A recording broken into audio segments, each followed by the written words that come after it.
السلام عليكم ورحمة الله وبركاته. النهاردة ان شاء الله عندنا ضيوف جديدة كنت مكلماكم عليها من فترة وقلت لكم يا جماعة هنعمل لكم فيديو عليها لوحدها، بس عشان ايه شوف الدنيا هتمشي معاهم ازاي.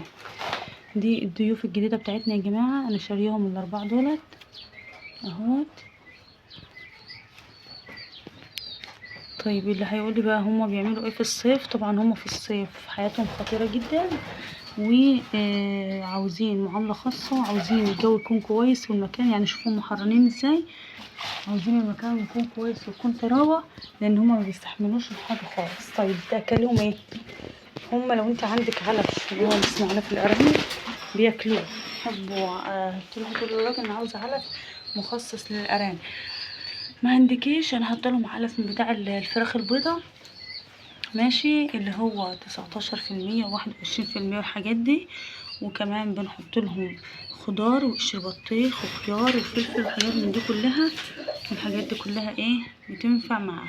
بس هم مشكلتهم ان هم بيحرروا جدا، حرانين، وفي الحر الله اعلم ما بيبقاش مضمونين قوي يعني. فانت تخلي بالك لو عندك في السن ده ارانب تبتدي تشيلي من عندهم الدكر في فصل الصيف، لان اللي ممكن لو واحده فيهم يعني هتخلف ولا كده ممكن يحصل لها اي حاجه، لان يبقى خطر عليها يعني. فايه فتحاولي على قد ما تقدري ما تخليهمش في فصل الصيف معاهم. طبعا هنا بسقع لهم برضو ميه، يعني الميه بتاعتهم ما تكونش سخنه جامد وما تكونش برضو ساقعه جامد، الميه بتاعتهم تكون متوسطه. هتربوهم فين؟ هقولك لو انت عندك بطاريات ممكن تربيهم في بطاريه، ولو عندك مكان مفتوح زي المكان اللي انا مربيهم فيه ده كده، مكان مفتوح ده ممكن تربيهم فيه، بيعيشوا في اي مكان، بس تسيب لهم حته كده يستخبوا فيها، لان هم بيحبوا كده زي ما انتم شايفين ورا حاجه، بيحبوا يستخبوا ورا اي حاجه، ويحبوا كده يبقى لهم ايه المملكه الخاصه بتاعتهم. يا رب الفيديو بتاع النهارده يكون عجبكم، ما تنسونيش في اللايك والشير وتشتركوا في القناه، والسلام عليكم ورحمه الله وبركاته.